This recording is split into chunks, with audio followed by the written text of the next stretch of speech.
Hey everyone, you know me very well. I'm the one with the bulging biceps, the perfect pecs, the washboard abs, bow and worship the greatness of Jazz Fitness. You're in the fitness corner, and now we're about to review The Walking Dead. All right, folks, so here we go. Let's just jump right into it, not waste any time. Walking Dead, been on the air since forever, and yes, this is a show I still watch. Yep. And I'm not going to apologize for still watching The Walking Dead. I'm not going to feel bad about watching The Walking Dead, and I understand a lot of people have stopped watching, and I know a lot of people have given up on it, and because it's a long-running show, and because some people might have been on it they didn't like, or maybe they don't feel like it's going in the right direction. I don't know, but here's what I do know. When you talk about a show that is so popular, has so much public outcry, so many people talking about it, that it has a show right after that show airs to recap it, you know it's a magical show. And since the beginning, this show has had a following of the public like no other show has had before. It has characters in it that are so supported by fans, they've threatened to quit watching if they remove those characters. To this day, they have not. And it goes on and breaks the barriers and breaks all the rules of film and television as we know it. And it does it every single time, folks.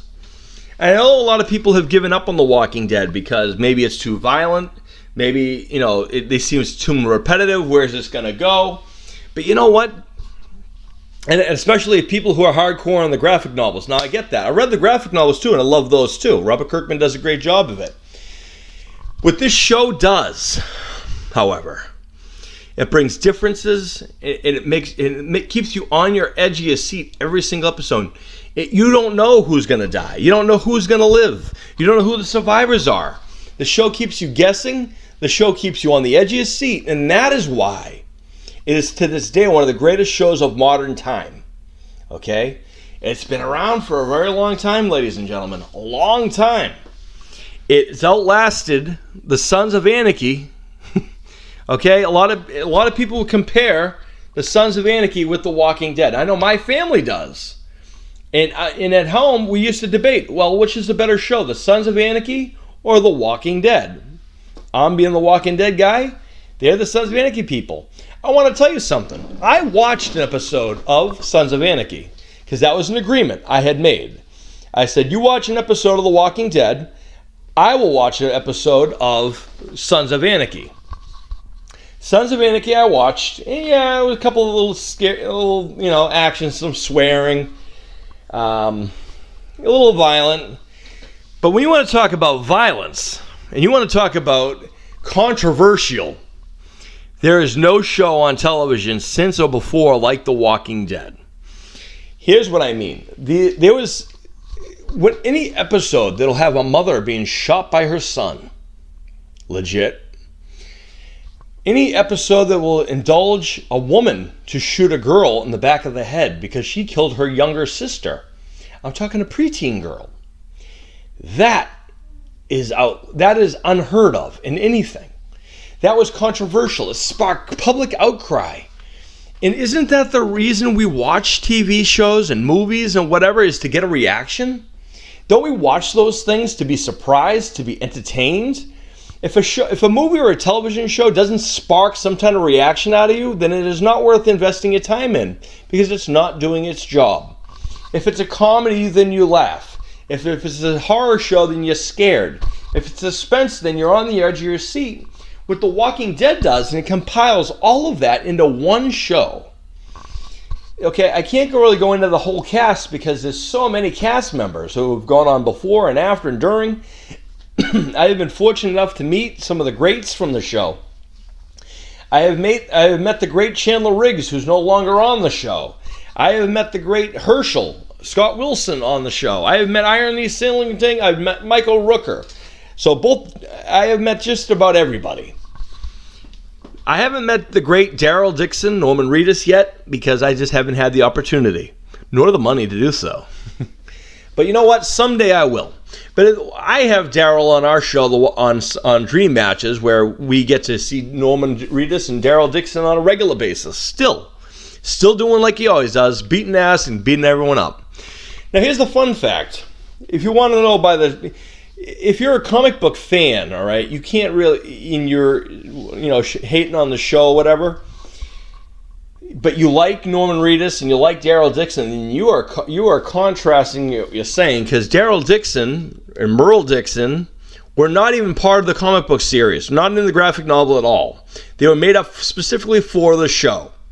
So if you are fans of the comic book series and you don't like the TV show, but you like Daryl Dixon and the character, then you're lying to yourself, and you're living in a shell, or you're just can't admit to the fact that you like something that is original and cool. You can't get past that. That's your own fault. But I will agree, Daryl Dixon is kind of cool. But you know what? All honesty, I know it's going to piss off a lot of people. I do like Norman Reedus. I love Daryl Dixon. He is a badass. But you know what? There are a lot of people, background characters, who I think are just as important or just as badass as Daryl Dixon.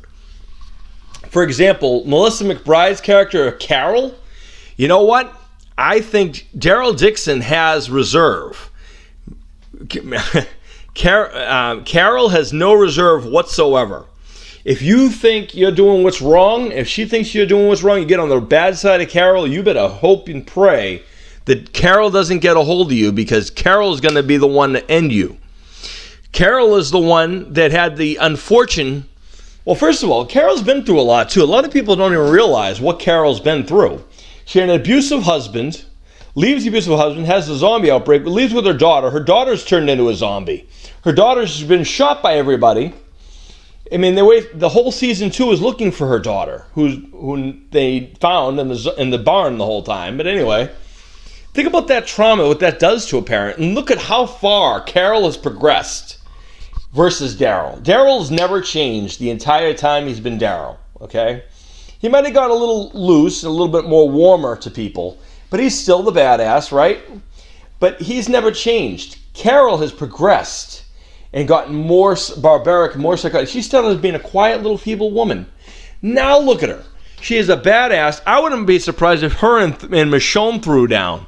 All honesty, I don't know who would win. I used to think that Michonne is the toughest woman I've ever seen on any TV show or anything in general. I think Michonne is one of the most badass women of modern time. All honesty, played by Channing Guerrero. She is fantastic an actress. She can go do that, and then she can go on and be the Marvel Universe, and she can do anything she wants, in my opinion, because she is fantastic at everything she does. Because she makes me believe in Michonne. She makes me believe Michonne versus 20 zombies or 20 dudes doesn't have a chance. Okay?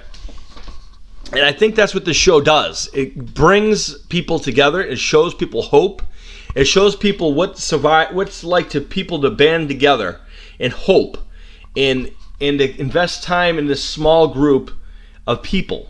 Okay, that's ultimately what it's about, right?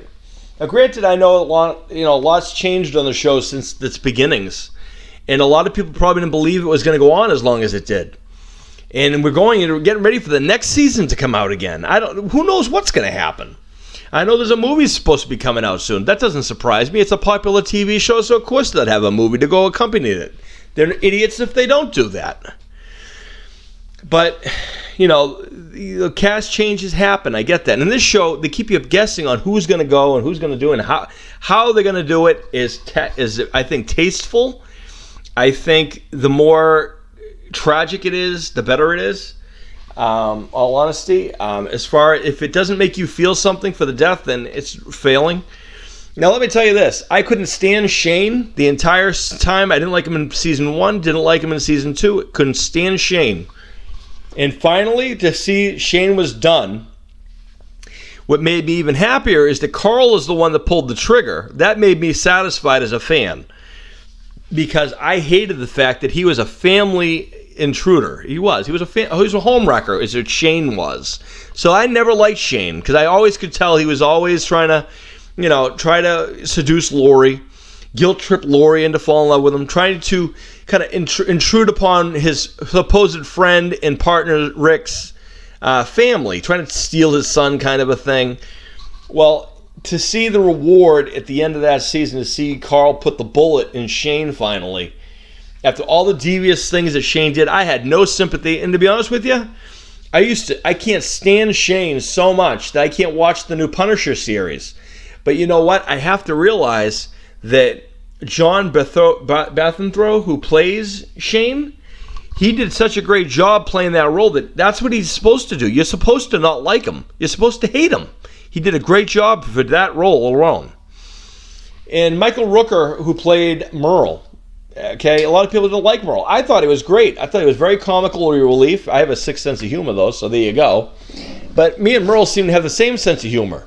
You know what I mean? He likes to, bust balls and crack jokes, and he's also serious at the same time.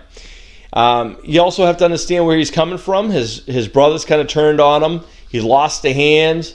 He's living in a world where he's easily manipulative. He's seen the destruction of everybody else. We don't really know much about the Dixon brothers other than the fact they were rednecks from the outskirts, and they came across the survivors, and Daryl decided to keep them, and Merle decided to fight against them because Rick had handcuffed him to a roof, right? And the zombies were coming. He cut his arm off. And there you go. That's where the bad blood comes from. But Merle, later on in the show, would become peaceful with Rick and the group. He would find forgiveness in his brother. And even in that ending of Merle, and when Daryl had to do what he had to do, emotional roller coaster. That was probably one of the hardest things to do, because if you want to think about that, having to take down your own brother. Carl had to put down his mother. You know what? I'm gonna have to tell you this too. I didn't like Rick's mother, Rick's wife either. I didn't like her because she gave up on her husband, who was missing. Shane kind of took over, and I don't think we know who the actual father of the baby is. I think we're led to believe it's Rick.